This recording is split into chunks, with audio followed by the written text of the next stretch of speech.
Magandang umaga, hapon o gabi sa inyo mga kaibigan. Uy, di ko intro yun.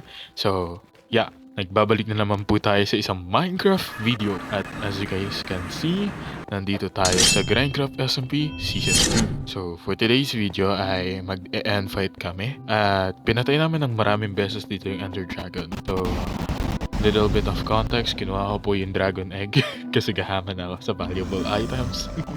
So, yun na. And I'll just play these few clips for you guys. So I hope you guys enjoy. Yeah.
So dito, nag-isang summon na lang kami dyan ng Ender Dragon. Tapos, yan, nag-explore na kami sa end. Last Ender Dragon fight na namin yan. And yun, pumasok ako sa isang portal na nagbukas. At how lucky I am, may NCT agad sa harap ng portal na yun. So ngayon, ayan, sinusot ko na yung Elytra dyan. Pero yun na, this video is pretty much just an update. So I hope you guys enjoyed. Pero kung nagustuhan mo yung video, ay click mo na yung thumbs up button. Subscribe ka na rin kung gusto mo. At yeah, yo boy Haru is out.